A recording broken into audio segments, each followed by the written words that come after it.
तो दोस्तों, मैं नकुल कुमार आपके अपने परिवार एबीएन कोचिंग सेंटर में आपका स्वागत है। आज आपके लिए लेके आए हुए हैं hello arenes, hello alkane, hello alkanes और हेलो एरिन्स चैप्टर का लास्ट लेक्चर। जिस लेक्चर का नाम इसमें बताया जाएगा कि हेलो एरिन्स का जो अन्य अभिक्रिया है उसके बारे में। अब देखिए, इसमें था जो अभिक्रिया अभी तक पढ़ाए थे, हेलो एल्केन्स और हेलो एरिन्स दोनों का। अब ये क्या है, हेलो एरिन्स का अन्य अभिक्रिया है जो कुछ फॉर्मूला द्वारा है और कुछ व्यक्तियों द्वारा, कुछ महान वैज्ञानिकों द्वारा बताया गया है। चलिए, इससे पहले आप मेरे चैनल को लाइक, शेयर और सब्सक्राइब जरूर कर दीजिएगा। चलिए शुरू करते हैं। हेलो एल्केन्स और हेलो एरिन्स चैप्टर का लास्ट लेक्चर है। इसमें हमको फर्स्ट जो अभिक्रिया है, ग्रीनार्ड अभिक्रिया, ग्रीनार्ड अभिकर्मक, ग्रीनार्ड अभिकर्मक या आप उसे ग्रीनार्ड अभिक्रिया भी बोल सकते हैं। इसमें बताया जाएगा कि जब कोई हेलो एरिन्स है उसको हम सोडियम के साथ अभिक्रिया कराएंगे तो क्या प्राप्त होगा। तो क्या होता है कि जब हम मैग्नीशियम के साथ अभिक्रिया कराते हैं या सोडियम के साथ, तो मैग्नीशियम का जो साथ अभिक्रिया कराते हैं वह क्या कहलाता है आपका, जब हम हेलो एरिन्स को मैग्नीशियम के साथ अभिक्रिया कराते हैं तब प्राप्त होता है बेंजीन मैग्नीशियम ब्रोमाइड या बेंजीन मैग्नीशियम हाइलाइड। ये Br के साथ कीजिए, Cl के साथ कीजिए, इसके साथ हो जाएगा। अब ध्यान दीजिए, हम पहले एक जगह समझा देते हैं, उसके बाद एक डिफिनेशन लिख के आपको बता देंगे, ठीक है। चलिए ध्यान दीजिएगा कि आपका जो पहला अभिक्रिया है वह ग्रीनार्ड अभिकर्मक है। क्या है? ग्रीनार्ड अभिकर्मक। सुनिएगा, ग्रीनार्ड ग्रीनार्ड अभिकर्मक, अभिकर्मक, ग्रीनार्ड अभिकर्मक। अब इसमें होता क्या है कि अभी बताएं, ग्रीनार्ड अभिकर्मक में कोई भी हम क्या ले लेते हैं, C6H5 और Br ले लिए, कोई भी, यानी हेलो एरिन्स ले सकते हैं। हेलो एरिन्स उसको हम क्या करेंगे, मैग्नीशियम के साथ अभिक्रिया कराएंगे, मैग्नीशियम के साथ, मैग्नीशियम के साथ अभिक्रिया कराएंगे तो ये क्या प्राप्त होगा आपका, क्या प्राप्त हो जाएगा, C6H5Mg Br प्राप्त होता है, यानी बेंजीन मैग्नीशियम ब्रोमाइड। या आप कोई भी हेलो एल्केन्स ले सकते हैं। इसका डिफिनेशन अब लिखकर बताते हैं, आपको ध्यान दीजिएगा। देखिए, इसका डिफिनेशन होगा, सुनिए, एराइल हाइलाइड शुष्क ईथर की उपस्थिति में, यहां पर ईथर लिख लीजिएगा, ठीक है, शुष्क ईथर की उपस्थिति में, शुष्क ईथर, शुष्क ईथर की उपस्थिति में। अब बताना है, जब aryl halide, aryl halide, aryl halide, aryl halide शुष्क ईथर के विलयन में, शुष्क ईथर के विलयन में, शुष्क ईथर विलयन, शुष्क ईथर विलयन में हम क्या कर रहे हैं, शुष्क ईथर विलयन में Mg के साथ, के मैग्नीशियम के साथ अभिक्रिया कराते हैं। Mg के साथ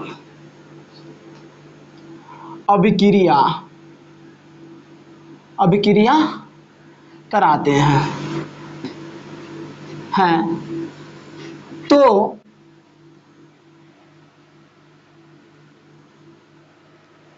अब इसमें क्या हुआ, तो अब बनेगा यह aryl magnesium halide.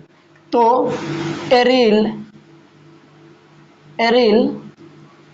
Magnesium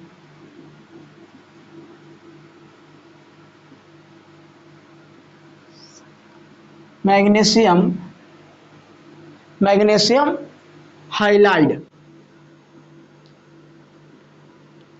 magnesium halide का निर्माण होता है।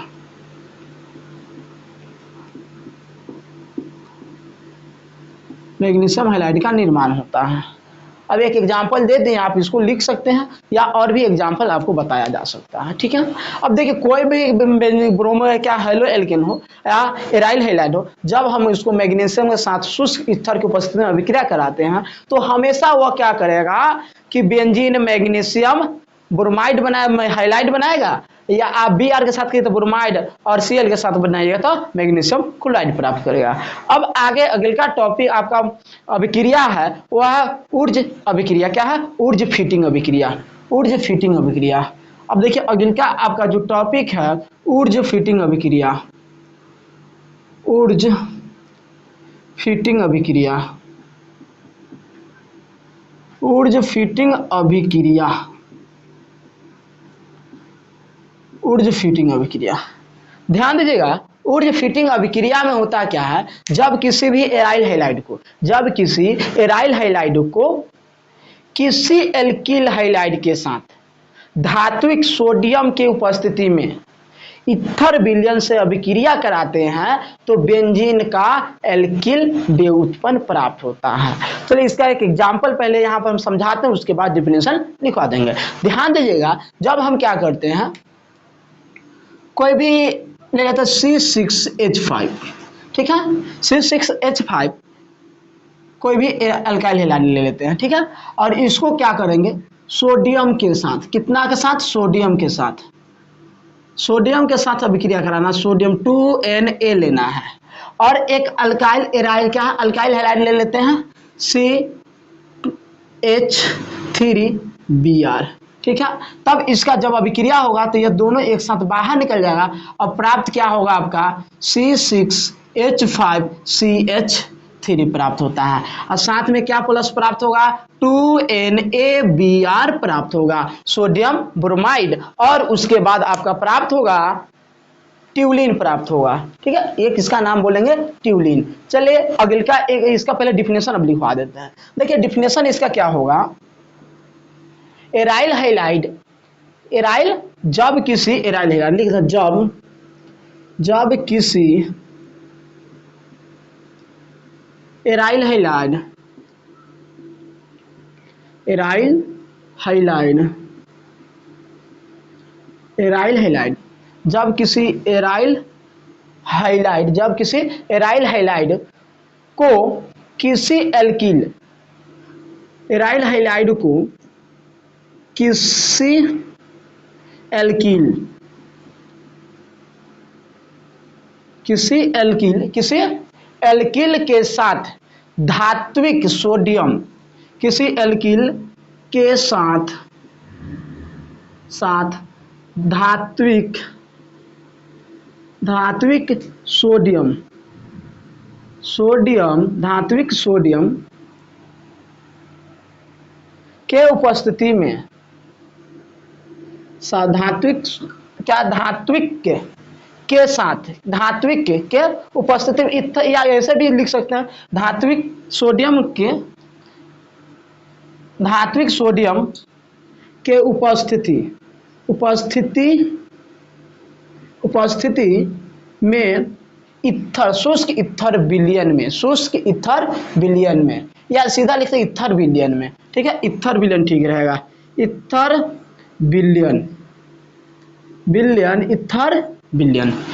विलयन में हम अभिक्रिया कराते हैं, अभिक्रिया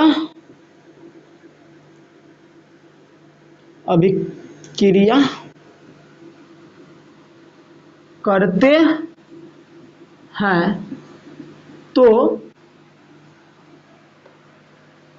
एल्किल के व्युत्पन्न प्राप्त होते हैं। क्या होते हैं? एल्किल का बेंजीन में होता है तो क्या होगा, इसका नाम लिख देते हैं बेंजीन का लिख देते, बेंजीन का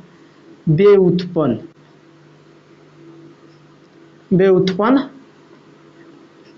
प्राप्त होते हैं। अब आगे देखिएगा, इनके व्युत्पन्न प्राप्त होते हैं, डिफिनेशन हो गया। अब आते हैं अगले का, आपका टॉपिक है क्या है, फिटिंग अभिक्रिया। फिटिंग अभिक्रिया क्या है, फिटिंग अभिक्रिया। अगले का क्या है, फिटिंग अभिक्रिया। देखिए फिटिंग अभिक्रिया में क्या होता है, फिटिंग अभिक्रिया। अब फिटिंग अभिक्रिया में ध्यान दीजिए कि क्या होगा, एराइल हैलाइड होगा। सेम एराइल हैलाइड आपस में अभिक्रिया कर ले, सेम एराइल हैलाइड आपस में अभिक्रिया करके क्या बना, आपका द्विनाभिकीय हाइड्रोकार्बन बना है, उसे हम ऊर्ज फिटिंग अभिक्रिया, सीधा फिटिंग अभिक्रिया कहते हैं। फिटिंग अभिक्रिया कहते हैं। इसका एक पहले हम एग्जांपल देते हैं, उसके बाद डिफिनेशन लिखवा देंगे। ध्यान दीजिएगा, इसका मान लेते हैं कि आपका C6H5Br है, फिर C6H5Br है, तो इसको ऐसे लिख देते हैं Br C6H5, इसके साथ Br हट जाएगा बाहर। अब बचेगा क्या, जो बचेगा हम उसको लिख देंगे। अब क्या रिएक्शन करके प्राप्त होगा, तो आपका रिएक्शन करके प्राप्त होगा C6H5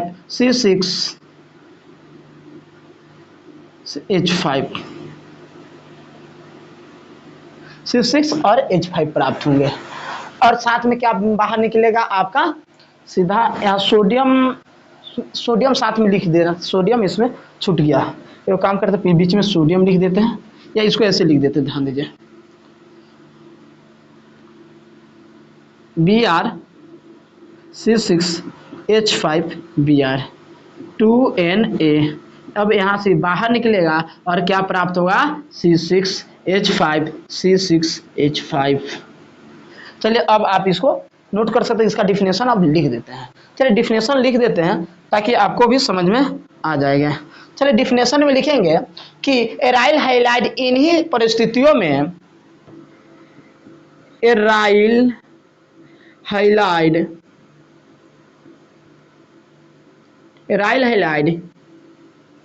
हैलाइड इन्हीं परिस्थितियों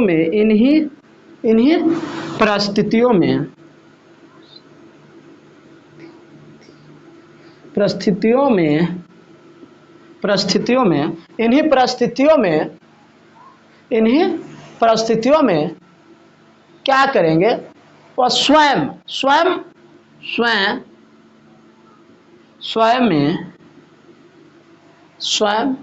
अपने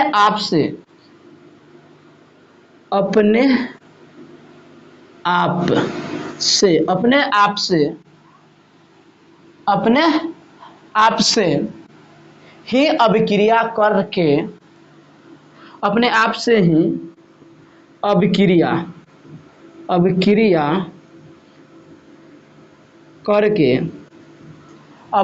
करके द्विनाभिकीय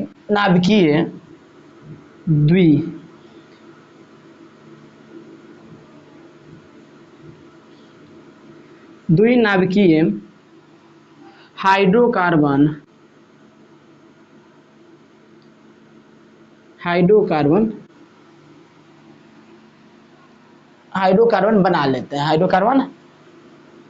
बना लेते हैं। चलिए आप इसका डिफिनेशन हो गया है, आप इसको उतार सकते हैं। चलिए अगले का, अब आपका टॉपिक है आपका कि उल्मान अभिक्रिया। क्या है, उल्मान अभिक्रिया। उल्मान अभिक्रिया में ध्यान दीजिए, उल्मान अभिक्रिया, ठीक है। देखिए उल्मान अभिक्रिया है, ये हो जाएगा अगला टॉपिक, उल्मान अभिक्रिया।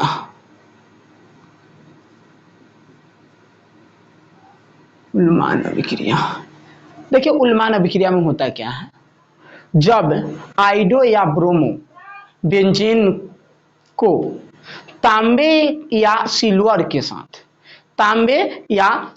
के साथ एक बंद नली में गर्म करते हैं, तो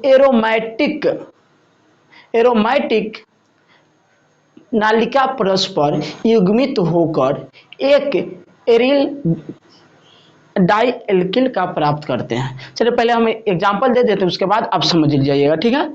अब ध्यान दीजिएगा, अब इसमें बता रहे थे कि कोई भी होगा तो इसकी अपने आप क्या करें कि बेंजीन है, बेंजीन को जब हम क्या करते हैं ब्रोमीन और कॉपर के साथ अभिक्रिया करते हैं, किसके साथ, ब्रोमो बेंजीन को कॉपर के साथ अभिक्रिया करते हैं, हीट करते हैं, तो क्या प्राप्त होता है, ध्यान दीजिएगा।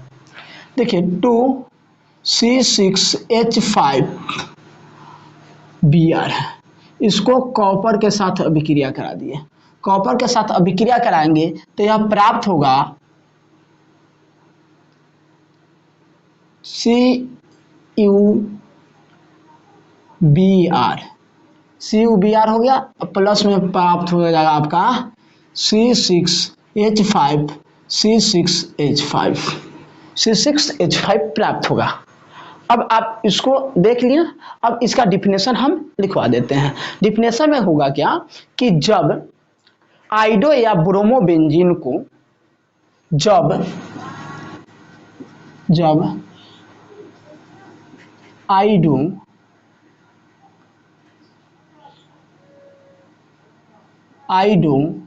या ब्रोमो बेंजीन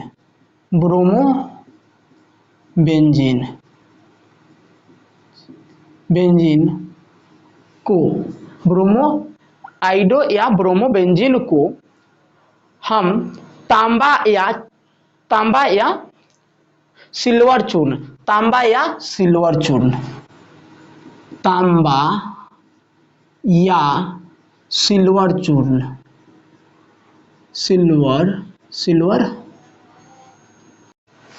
आपको बता रहे थे, जब आइडो या ब्रोमो बेंजीन तांबा या सिल्वर चूर्ण के साथ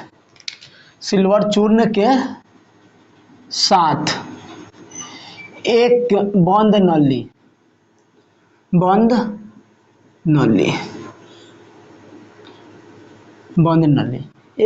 नली में हम क्या करते हैं, गर्म करते हैं, एक बंद नली में गर्म करते हैं, एक बंद नली में गर्म करते हैं, तब तो एरोमेटिक नाभिकीय परस्पर युग्मित एरोमेटिक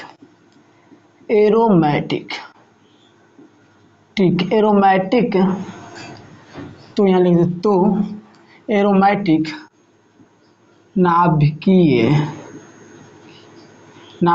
परस्पर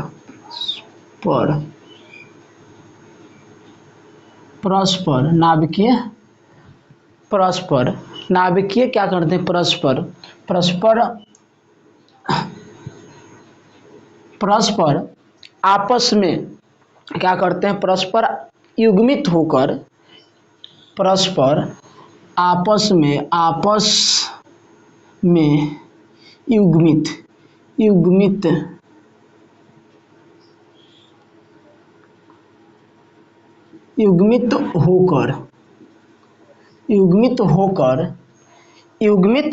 होकर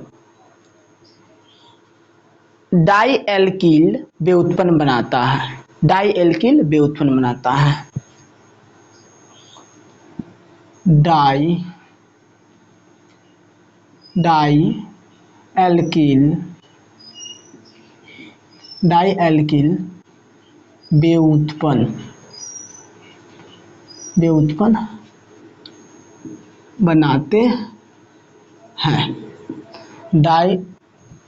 एल्किल व्युत्पन्न बनाते हैं।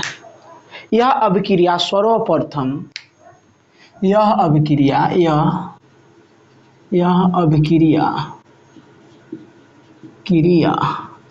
सर्वप्रथम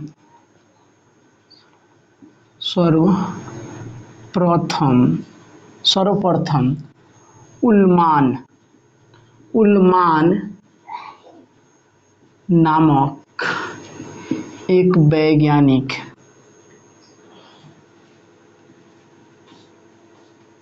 1901 में दिया था।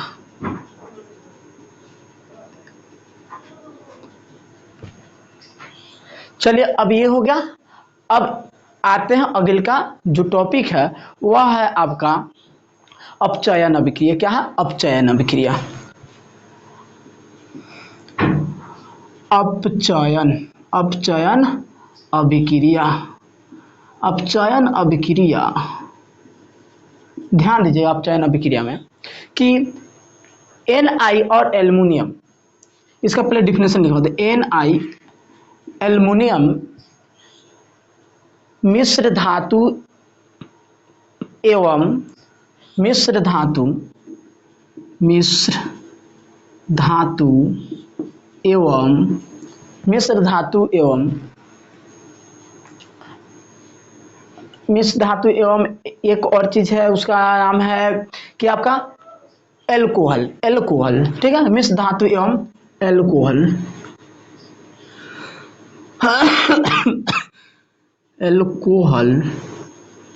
मिश्र धातु एवं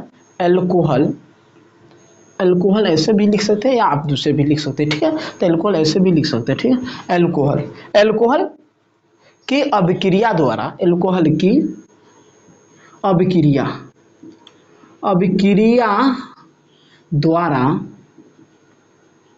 द्वारा एल्कोहल के अभिक्रिया द्वारा सही लिख देते हैं ना, एल्कोहल के अभिक्रिया द्वारा प्राप्त नवजात हाइड्रोजन का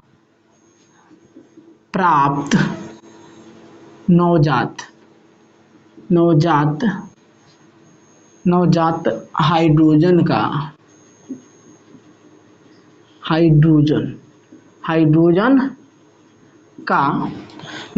हाइड्रोजन का अपचयन करके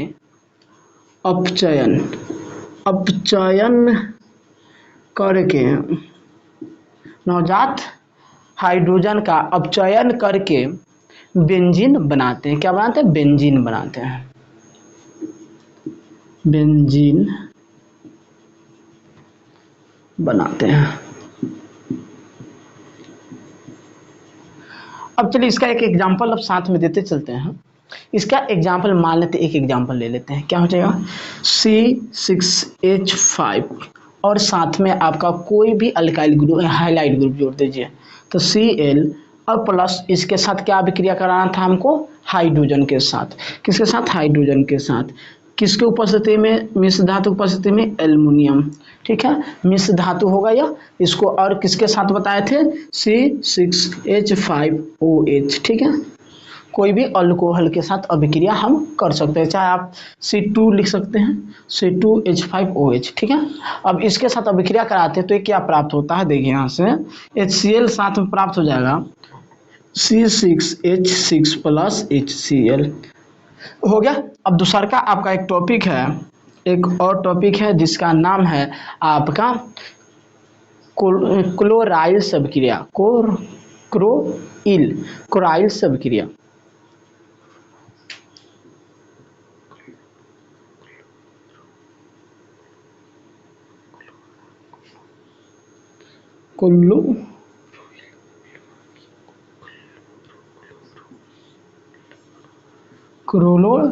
क्लोरोइल,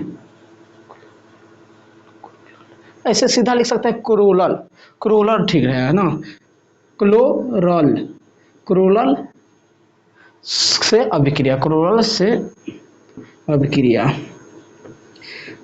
अभिक्रिया। ध्यान दीजिएगा, क्लोरल से अभिक्रिया में होता क्या है कि सांद्र H2SO4 के उपस्थिति में क्लोरोबेंजीन को क्लोरल के साथ गर्म करने पर संघनन अभिक्रिया के फलस्वरूप P1 P2 डाइफेनाइल प्राप्त होता है। देखिए इसका लिखते हैं हम, कोई भी अभिक्रिया है तो हम क्या करेंगे कि इसमें अभिक्रिया करने के लिए हम कोई भी सांद्र H2SO4, कोई भी सांद्र H2SO4 की उपस्थिति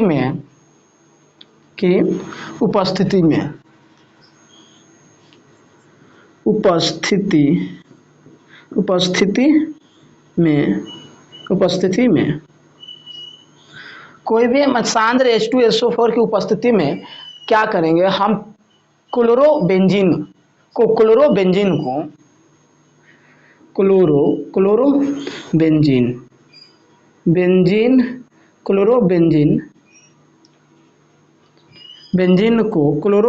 को गर्म करेंगे। क्या करेंगे, गर्म करने पर, गर्म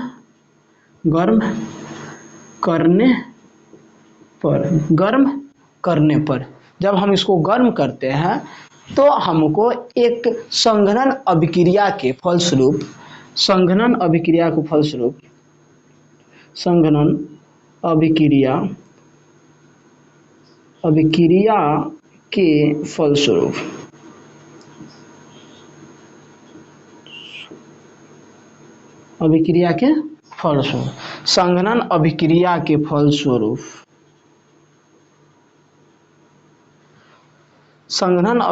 फलस्वरूप हम क्या करते हैं, P1 डाइक्लोरोडाइफेनिल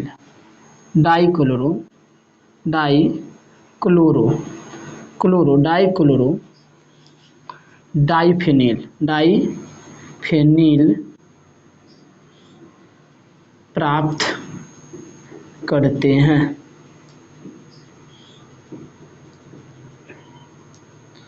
करते हैं।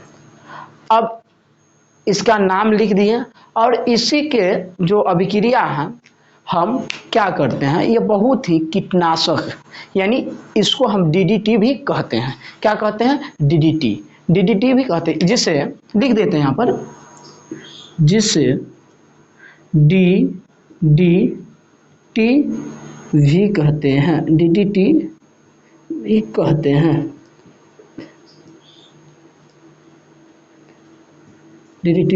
हैं। हो गया। अब DDT भी कहते हैं, उसके साथ आपको क्या देखना था इसमें कि आपकी जो अभिक्रिया यह बहुत ही कीटनाशक क्रियाशील होता है। यह बहुत कीटनाशक क्रियाशील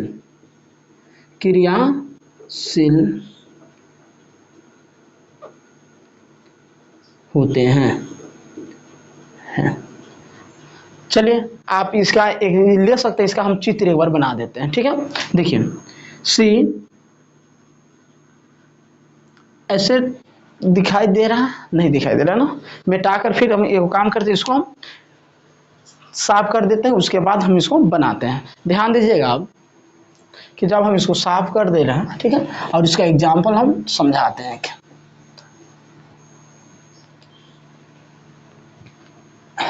आप स्क्रीनशॉट ले लिए है ना, स्क्रीनशॉट नहीं लिए तो काम कीजिएगा, या नोट कर लिए तो ठीक है। आप क्या कीजिएगा कि वीडियो के एक बार पीछे करके आप इसको नोट कर लीजिएगा, ठीक है। चलिए अब आते हैं, इसका एक एग्जाम्पल हम बता रहे थे कि CCl3CHO को जब हम क्या करते हैं, अभिक्रिया कराते हैं किसके साथ, HCl के साथ। ये क्या है, हाइड्रो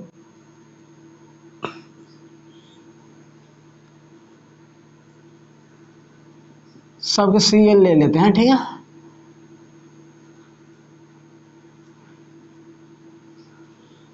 क्लोरोबेंजीन हो गया। क्लोरोबेंजीन कितने में ले रही है, 2 मोल ले ली, 2 मोल लिया तो साथ में से यहाँ से H निकलेगा बाहर, यहाँ से 2 H निकलेगा, और क्या बाहर निकल जाएगा, जल बाहर निकलने के बाद आपका जो बनेगा वह क्या बनेगा, CCl3CH बेंजीन हो जाएगा, यहाँ पर जुड़ जाएगा, और Cl, फिर एक और बेंजीन जुड़ेगा, अरे इसका नाम हो जाएगा आपका DDT बोल सकते हैं, या डाइक्लोरोडाइफेनिल भी बोल सकते हैं, ठीक है। चलिए लिख DDT, इसको उतार सकते हैं। अब एक आपका रह जा रहा है हेलो एरिन का उपयोग अभी बता देते हैं, और आपका यह वीडियो समाप्त हो जाता है। और इस लेक्चर का जो लास्ट लेक्चर था, आप जो टोटल वीडियो है आप देख लीजिएगा, ठीक है। चलिए इसमें अब बता रहा है कि हेलो एरिन का उपयोग क्या है। Hello Erin, hello Erin, hello Erin का उपयोग, उपयोग, हेलो एरिन का उपयोग। देखिए हेलो एरिन का एक उपयोग तो क्या है कि आपका मेडिसिन में किया जाता है। सबसे पहले बात है कि विभिन्न औषधियों में इसका निर्माण किया जाता है, विभिन्न औषधियों के निर्माण में। एक नंबर लिख लेते हैं विभिन्न, विभिन्न औषधियों के, औषधियों के निर्माण में। 2 नंबर आपका आ जाता है कि विभिन्न जो कार्बनिक यौगिक होते हैं विभिन्न, विभिन्न कार्बनिक, कार्बनिक यौगिक, कार्बनिक यौगिक, विभिन्न कार्बनिक, जैसे में हम बताते हैं, जैसे DDT, उसके बाद आ जाते हैं आपका हो गया एनिलीन, फिनॉल, एनिलीन, फिनॉल, उसके बाद ट्यूलिन, ETC इत्यादि हो गया। और ये सब क्या है, इनके उपयोग है। और यह लेक्चर आपका समाप्त होता है। और यह हेलो एरिन्स और हेलो एरिन्स का लास्ट लेक्चर था।